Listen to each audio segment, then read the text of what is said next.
Axios Local is bringing smart brevity to a city near you. Local will deliver scoops, offer sharp insights, and curate the best local reporting. Our events will help readers better understand the most consequential news unfolding in their own backyards. With Local, we focus on what matters in your community.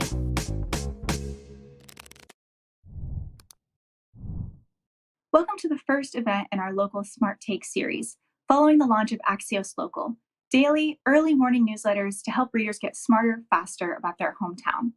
Today, we're starting off in Tampa, Florida. I'm Celine Sanfelice, Axios Tampa Bay reporter. Thank you to Facebook for making these conversations possible. Welcome to our audiences on Facebook, YouTube, Twitter, LinkedIn, and on Axios.com. Please follow along using the Axios Events hashtag and at Axios on Twitter. Over the next 30 minutes, we'll focus on the hospitality industry, economic recovery, and the return to work in Tampa. Our first guest is Mayor of Tampa, Florida, Mayor Jane Castor. Thank you so much for being with us. My pleasure. Thanks for having me. In the beginning of the pandemic, Mayor Castor, you and Governor DeSantis seem to have clashed on your approaches to keeping businesses open safely. And, it's been almost a year later, and I know a lot has changed. Has navigating those differences become any easier? Yeah, I wouldn't say that it was a clash. I actually appreciate the fact that Governor DeSantis left the response to the pandemic up to the local jurisdictions, because each jurisdiction is unique and the needs are unique as well. And so I applaud the fact that he really left it up to us in the beginning to address the pandemic. The only disagreement that I had was opening of the bars. I thought that was something that couldn't be done safely. And I advocated to use CARES funding to supplement those small businesses so they wouldn't go out of business, but we wouldn't see the additional cases of COVID-19 caused by those bar openings. But everything has worked out well. We worked with all of our local restaurants and retail once they were allowed to open at half capacity with a program we called Lift Up Local, which really has been replicated across the United States.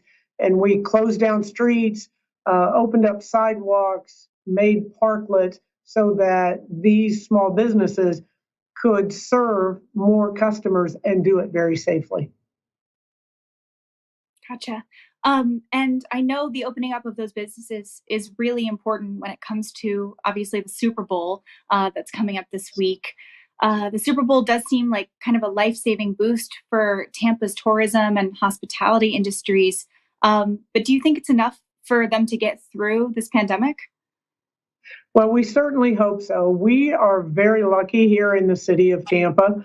I guess I shouldn't say lucky, because it is through hard work and intentional effort that our city is very diversified in our economic portfolio. The majority of our revenue comes from property taxes, and those have been increasing even through the pandemic. But we have a very strong manufacturing sector, our port, our innovative entrepreneurial group, our medical, pharma. So we are banking. We are very, very diverse here in the city of Tampa. We did clearly take a hit with tourism. We have anywhere from 7 to 9 cruise ships that come through here. And clearly that stopped, came to a screeching halt.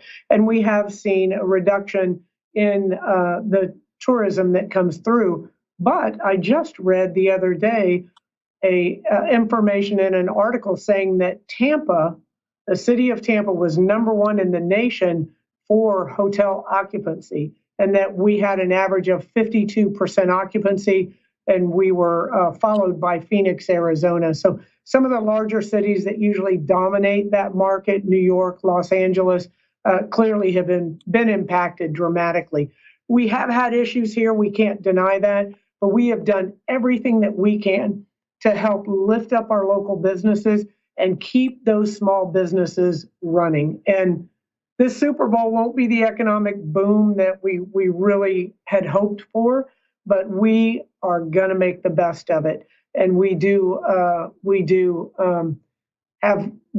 anticipate that we will have a lot of visitors here. We have perfect weather. We live in paradise, and we expect that there will be a lot of visitors from some of those states that are snowed in right now. Awesome. And when it comes to those, big events like the Super Bowl, I recall pictures that went around actually from Ybor City on New Year's Eve, where there were pictures of people celebrating. But then Tampa was also criticized because in a lot of those photos, and also photos from the Bucks returning home before their last game, there were not a lot of masks seen in those photos. And so I know Tampa has taken some criticism. Is there any sort of plan that you have in terms of how to handle that when it comes to the Super Bowl? And is there a possibility that there could be more enforcement when it comes to those local businesses? Yes, that's a great question. We actually put a mask mandate for indoor locations. We put that in place early on in the pandemic. We just through executive order, put in a mask mandate for outdoor locations in those areas that we expect there will be large crowds will congregate. And so we have outdoor mask mandate in place for our river walk that goes 2.5 miles along the Hillsborough River and our harbor. We have it for our downtown urban core. We have it for Channelside, Water Street, our historic Ybor City, and our entertainment area along Soho. So we have put that in place. We do anticipate that the vast majority of people will adhere to this mask mandate. We saw this last weekend. It was in place, and everywhere I went, everyone was wearing a mask when they could not physically stay 6 feet away from each other. We have a number of ways to communicate. We are looking to educate and encourage people to wear masks, and we're going to do that through communicating on every level and doing it consistently. Working with the mayor from Kansas City, Mayor Lucas, he and I did a PSA letting the Kansas City fans know that we have this mask mandate in place. Also, when visitors arrive at our award-winning and what I believe is the world's best airport, Tampa International, they will also hear a PSA from me outlining the mask mandate and encouraging them. We will have stations throughout all of the locations I mentioned. We have donated several 100,000 masks have been donated to the city of Tampa, and we will have static stations where those masks will be given out. We'll have people with colorful T-shirts that say, "Want a mask? Just ask." And then we'll also have our city employees working in those areas, encouraging individuals to wear those masks and to wear them appropriately. Gotcha. And if those mask mandates aren't being followed, when it comes to those celebrations, are there any repercussions for businesses or for individuals? There are for the businesses, and we do, on average, over 100 bar and restaurant checks every Friday and Saturday night in Tampa.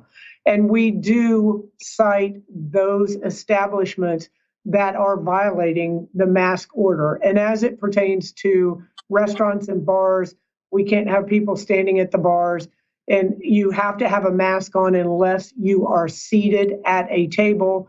No one on the dance floor without a mask. So we have employees have to wear masks. So we have very specific mandates, and we have cited some of those establishments. Vast majority are in compliance and doing all that they can to stay open, serve customers, and hopefully make a profit. Gotcha.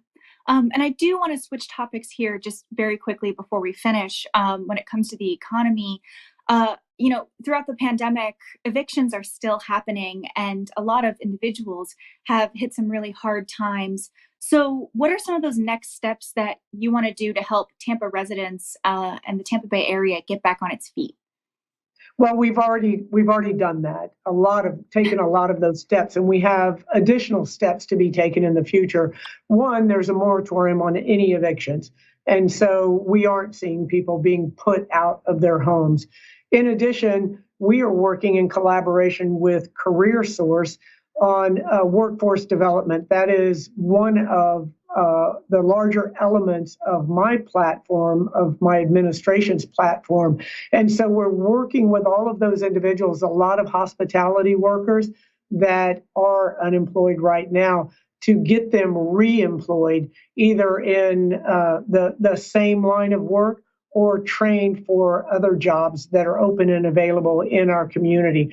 We were also able during the pandemic to keep all of our larger development projects going on. We have 52 major developments ongoing in the city of Tampa. We were able to keep them open by putting medical protocols in place. We hired a medical director at the city, and individuals had to be screened before they could come on the job site. They had to wear masks, they had to socially distance, and there had to be hand washing stations throughout those locations. And they were checked randomly throughout the day. And I'm very proud to say, out of the thousands of workers that we were able to keep employed, we had very few COVID-19 cases at those locations. And a lot of those developments included hotels, and their completion date was not numerical. It just said Super Bowl at the bottom of it. And so we're very proud of that we were able to keep thousands of individuals employed. Now those hotels are open, and they are employing hundreds, if not thousands, of individuals in those open hotels. So we're very excited about not only how we were able to weather this pandemic, but how we are going to be able to recover from it moving forward. Sure, sure. And before we go, it seems like things are really starting to turn around with the Super Bowl. But when it comes to our economy and people returning back to work, what worries you? Well, it worries me that individuals, are not going to be connected with those jobs that we want them to be connected with. I tell you, we are going to recover much quicker than most municipalities across the United States. People want to come to Tampa. They want to come here for the quality of life, for the low taxes, for the skilled opportunities that we have. Businesses are moving here. I cut 5 ribbons last week.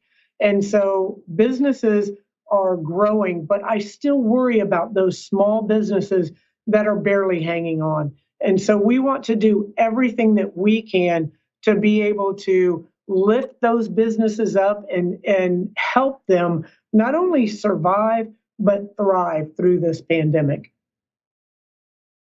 Gotcha. Well, thank you so much, Mayor Castor, for joining us today at Axios. Up next, You we are have very welcome. Thank you. Yes, and don't forget, go Bucks. We are going to be the first city in history to win the Super Bowl in our own backyard. Thank you, Mayor Castor, for joining us at Axios. Up next, we have a view from the top segment with Axios SVP John Otto. Thank you, Celine. I'm John Otto, Senior Vice President of Client Partnerships here at Axios. And I'd like to thank Facebook for sponsoring this event and for their help finding our next guest, the co-founder and CEO of Dinner Done, Audra Nasser. Hi, Audra. Hi, John. How are you today? Oh, I'm doing well. Thanks so much for joining. So why don't we start with a bit about yourself and the story behind your business? Absolutely. Well, Dinner Done first opened in 2004. We are a ready-to-cook prepared meals business.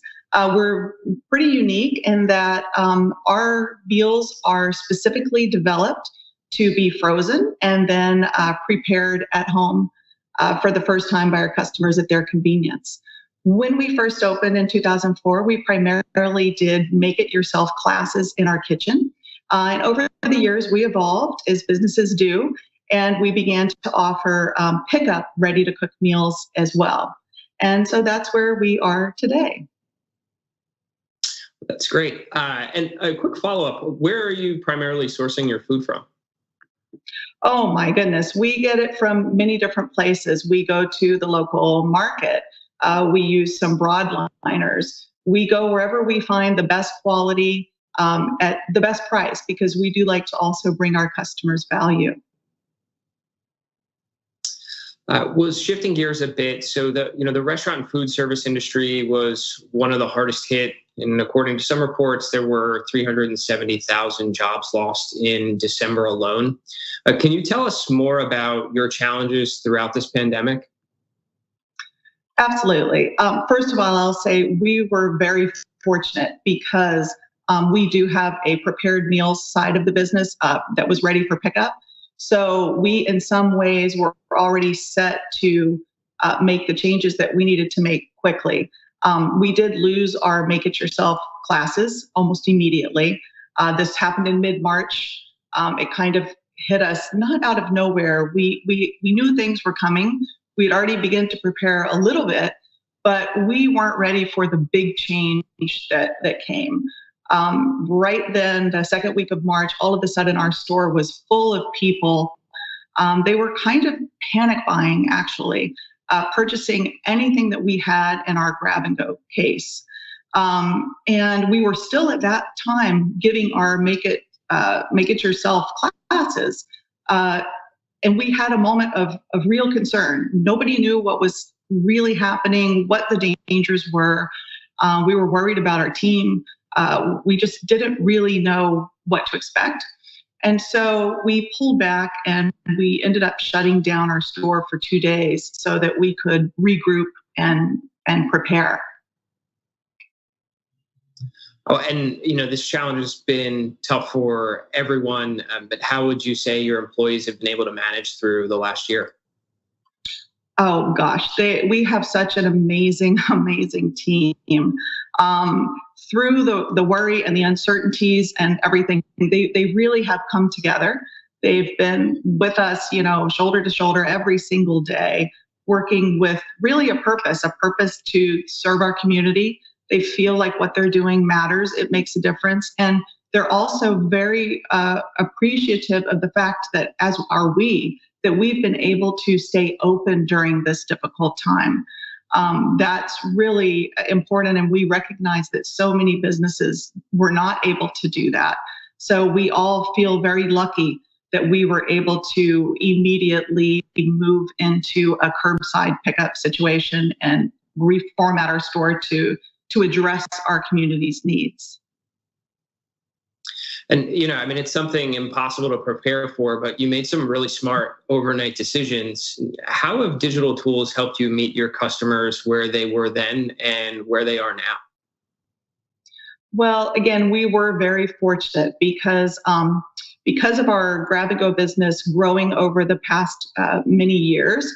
2 years ago, we implemented a brand new website to address and allow online ordering.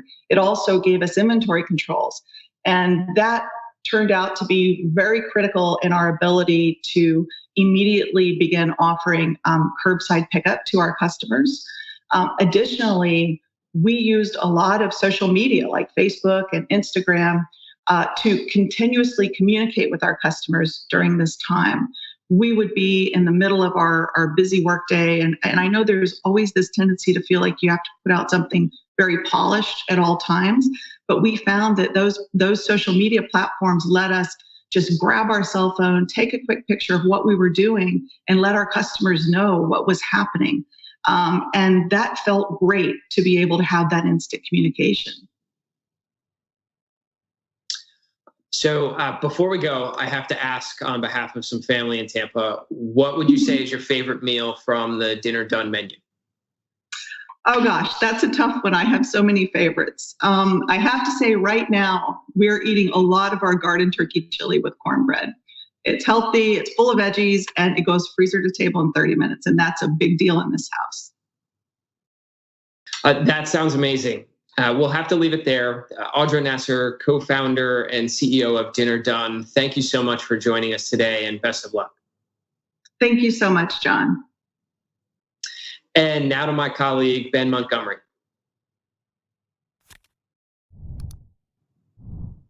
Hi, I'm Ben Montgomery, Tampa Bay reporter for Axios. And our final guest is the president and CEO of the Tampa Bay Economic Development Council, Craig Richard, joining us from Tampa, Florida. Hello, Craig. Good morning, Ben. How are you? Very good. Thanks for being on. Thanks for your patience. I'm curious, can you tell us what the particular economic development challenges are for the Tampa Bay region right now in this weird time that we're living through? Well, I mean, Tampa Bay's challenges aren't unlike any other big city's challenges right now. The challenges that we're facing is primarily pandemic related, and all the obstacles and barriers that are associated with that. Is difficult to bring in clients and prospects and actually show them the fine city that we have. So we've adapted and evolved to create more of a virtual environment so that we can continue doing our job. And the other thing I think that because of the pandemic is creating a bit of uncertainty in terms of what type of space companies are looking for. With the remote working and working from home, it's really difficult to gauge exactly how many desks they'll need in their office building. So, these are the things that we're working through. But in spite of that, we're plowing ahead. It is part of our nature to roll out the red carpet and really show people the palm trees and the beauty of this area. So I imagine without the ability to do that, it's pretty difficult. How are you all taking this online into sort of a virtual showcase? Well, we have geared up all of our systems here to provide virtual site tours. We've geared up all of our AV equipment in our conference rooms and so forth to make sure that we can actually tell a virtual story. As you well know, one of our primary strengths is the quality of life that's here. And so the best way to experience that is up close and in person. So our ability to be able to tell that story virtually really determines our success. I like that you mentioned quality of life because I think that has a lot to do with why people wind up in Tampa. Can you tell me about how you pitch this region to people who might not be familiar with how we live? Well, as an outsider myself, I moved here about 5 years ago. And interestingly enough, I really didn't know that much about Tampa. So I didn't have to overcome any misperceptions or misconceptions about what Tampa was. And so it was really a clean slate. And I kind of take that approach when we're talking to some of our clients. We actually work with, when we talk to our clients, we tell them that there is no place in America that you can find this level of quality of life at this cost of living. When you're driving over the bridges and seeing dolphins and sunshine and palm trees, it really speaks to itself. And then you take in the fact that we have all big city amenities, sports teams like the Tampa Bay Buccaneers going to the Super Bowl, go Bucks, Stanley Cup winners with the Lightning, going to the World Series with the Rays. We have all of the major sports teams. We have all the major cultural amenities, you name it. And we have some of the best beaches in the world, just a few minutes drive. So we have a lot of things to offer, and we have all these things to offer for families as well. So whether it's amusement parks or parks and recreation, if you enjoy an outdoor lifestyle, this is the place for you to consider. And how big a factor is that anymore in what companies look at? I mean, we're talking about, living in this place that we all like and access to the things you're talking about, sports teams and interesting culture. But what kind of role does that play in terms of, play for companies in terms of luring them down here? Well, years ago when I first started in this business, it was economic developers, try to throw every trick in the book at a company to look at their community. Well, today it's different. Companies are following people. And now that we actually are ranking high in terms of in-migration, there's a ton of opportunities for companies to look at the type of people that are migrating here, the types of students that are graduating from our fine universities and community colleges, and they're seeing that. I mean, it's so much easier to convince a company to come here when you actually have people coming here and you're producing the type of talent that they need to be successful. How big a role does, from my perspective, we've fallen short for quite a while in terms of public transportation. Do you think about that, and how big a role does that play in trying to get new business down here? It plays a role in terms of people's access to employment opportunities. And, when you're looking at a community and the health of a community, you want to make sure that everybody has access to those economic opportunities, whether it's jobs or education, and your transportation helps fill that role. It is unfortunate that our mass transportation doesn't stack up very well to some of our other competitor cities. However, what we find, though, is that because of we have like a decentralized employment centers in and around the Tampa Bay area.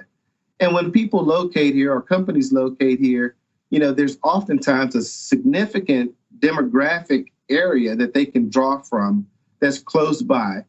And that's the beauty about the Tampa Bay region. It has something for everyone. Companies can locate, whether it's centrally to a downtown urban area or in suburban areas. There's lots of opportunities and lots of products that can meet their needs. Now, we're having a limited capacity Super Bowl. NFL is letting in 22,500 fans into a stadium that normally holds roughly 71,000 people. What kind of boost is this for the area, especially when it comes to the hospitality industry? Are we expecting, is this a shot in the arm, or does it matter at all? Well, it's certainly a shot in the arm compared to the past few months. Of course, it won't be as big of a shot in the arm if we weren't in this particular situation with the pandemic. But nevertheless, the excitement that's here is palpable. I mean, you just drive down the street and you could see all the signs and banners, and the people are excited about it. I can actually hear from my office in downtown some of the programming that's occurring over at Curtis Hickson Park. So, it's fun and it's exciting, but unfortunately, we won't get the full economic impact from it if we didn't have to deal with the pandemic. Craig, a question from the audience. Wouldn't expediting much needed infrastructure, in particular roads in South Hillsborough County, create jobs and coincidentally help the economy while still attracting new residents to the area? Indeed. Transportation and infrastructure is really the seed that creates economic growth. Anytime you look at development over the centuries, whether it's been access to ports or access to railroads or access to freeways, you have to have access to these types of infrastructure infrastructure systems to support economic growth and development. And one last question for you. Who wins this Super Bowl? Bucks, of course. I mean, that's the only way to go. I wouldn't bet against Tom Brady and the crew that we have here. Hey, Craig, thanks for joining us. We really appreciate it. Ben, thank you for having me, and go Bucks. And thank you all for joining us this afternoon for another virtual conversation that's made everyone smarter faster. Thank you to our sponsor, Facebook, for making this event possible. For more information or to sign up for our newsletters, Axios Tampa Bay, visit axios.com/local or on the Axios app. Join us next week on Wednesday for our Smart Take Minneapolis virtual event with Axios' Tori Van Oot and Nick Halter. Following Minneapolis, we'll be launching in 3 other markets this month: Charlotte, Des Moines, and Denver. We hope you'll join us for our launch events. Thank you all for joining, and we'll see you on Axios.com.